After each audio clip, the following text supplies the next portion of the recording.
Hello and जय हिंद and welcome to the channel. तो आज सस्ती सी शायरी के साथ शुरुआत करते हैं। तो शायरी यूँ है कि आओ सुनाऊं तुम्हें एक ऐसी कहानी जिसने बदल डाली मेरी जिंदगानी। वाह वाह वाह। अब इस दो कौड़ी की शायरी के बाद चले अपनी कहानी की तरफ पढ़ते हैं। तो ये जो कहानी है ये करीबन करीबन 1500 साल पहले की है।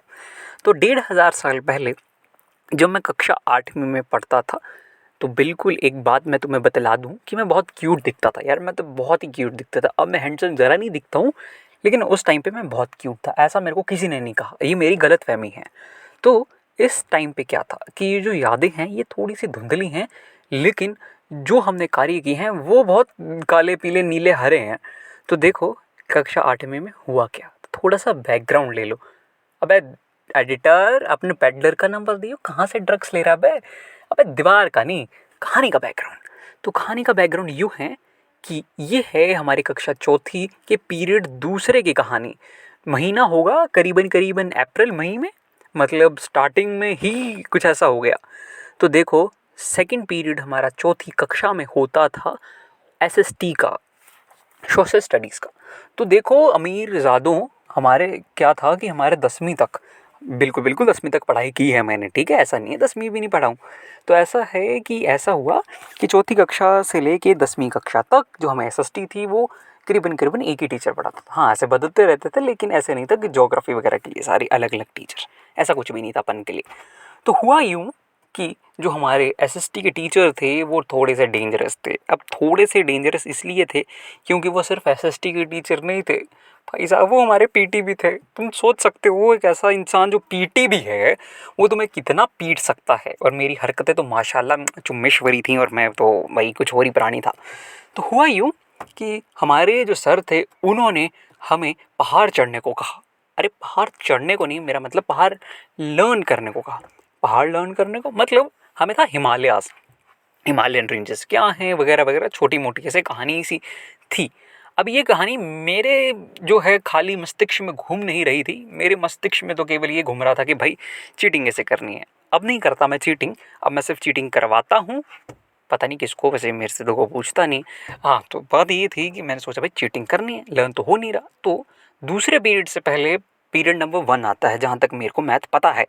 तो मैंने उसमें क्या किया कि चुपके से मैंने सिरकाई एक किताब, चुपके से मैंने सिरकाई एक किताब जिसमें करना था मैंने टेस्ट, और उसके 6 पन्ने पलट के मैंने बुक से चेप के, चेपा जानते ना क्या होता है, मतलब डिट्टो कॉपी मार के मैंने लिख दिया। अब मैंने सोचा कि जैसे ही हमारे माननीय अध्यापक जी आएंगे, अपन फ्रंट बेंच पे बैठ के, ये सारा कुछ हो रहा है फ्रंट बेंच पे बैठ के, क्या तुम इतना सोच सकते हो भाई साहब, इतनी इतनी हिम्मत थी हम में। तो हमने क्या किया, अब चेपा तो मार लिया था। अब सर आए और सर ने टेस्ट शुरू कर दिया कि लिखो भाई साहब। अब सर की एक आदत थी कि सर भटकती आत्मा की तरह पूरी कक्षा में भटकते रहते थे, और वो भटकती आत्मा का घूमना बहुत ज़रूरी था क्योंकि हम जैसे भूत भी तो बैठे हुए ही थे। अब हुआ यूं कि हमने क्या किया कि मैंने तो टेस्ट लिखना शुरू कर दिया। अब टेस्ट लिखना कैसे शुरू किया कि मैंने कुछ इस प्रकार शुरू किया कि सर को लगे कि ये सच में लिख रहा है, और मैं कुछ भी लिखता गया क्योंकि पीछे तो लिखा ही हुआ था। अब मेरे जैसे मस्तिष्क में जिसमें से भूसा भरा था, इतना दिमाग नहीं था कि बेटे जब तक सर आ रहे हैं तो पीछे से देख देख के लिख ले। ना ना ना ना ना ना। और हमारे सर शर्लक होम्स से कम नहीं थे। सर ने मेरे पेज गिन लिए थे कि ये कर रहा है अराउंड 8वें कि 9वें पेज पे, किताब बहुत पतली है पीछे से। और जब मैं चेक करवाने गया तो भाई साहब Sherlock Holmes, CBI, NIA, CID सारे ही आ गए और कहा कि दया कुछ तो गड़बड़ है। और दया ने दरवाज़ा तोड़ दिया। दया ने दरवाज़ा नहीं तोड़ा मतलब, और मैं खड़ा हूँ और सर पूछ रहे हैं बेटे एक बात बता चीटिंग कहाँ से मारी। और मैं बन गया भाई साहब हरिश्चंद्र की औलाद कि श्रीमान अध्यापक जी, डेंजरस अध्यापक जी, मैंने ऐसा कुछ भी नहीं किया है, मेरे द्वारा ऐसा कोई कार्य नहीं किया गया जो आप ऐसे कह रहे हो। और वहाँ से निकला एक बेवफा, बेमुरब्बत टॉपर, काला मुरब्बत, इतना वाहियात इंसान। ये टॉपर लोग ना, ये बहुत मुरब्बत होते हैं ये लोग। तो हुआ यूं कि उसने मुझे ना चीटिंग मारते हुए देख लिया था। वो खड़ा हुआ और उसने कह दिया नहीं सर ये तो पहली कक्षा में जो था वो लिख रहा था सर ने, अगर मेरे को पता है।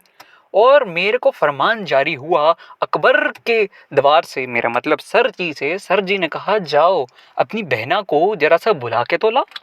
मैं भी गया पूरे चौड़ में सीना तान के, भले ही मेरे सीने में थी 12 इंच, पर मैं गया।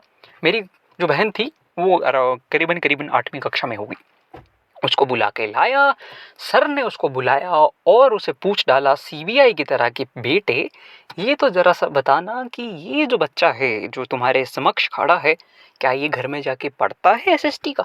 तो मेरी बहना ने दगा रे करते हुए इनकार कर दिया इस बात से कि मैं ज़रा भी पढ़ता हूँ। और फिर सर ने ऊपर ले जाते हुए, डाउनफॉल करते हुए अपने हाथ को मेरी जो थी गर्दन पे दे मारा। और इस गर्दन पे जो दे मारा, मेरे तो ब्लैंक आउट हो गया और ब्लैक होल मुझे पूरा पूरा दिखा। भाई सर ने जोर से नहीं मारा था, लेकिन एक्सपेक्टेड नहीं था कि सर मारेंगे। और ये जो डेंजरस सर थे, ये सच में डेंजरस थे। इनका हाथ सच में भारी था। वो जो 2.5 किलो का तो नहीं था, पर करीबन करीबन 1.25 किलो का तो था। आज भी याद है।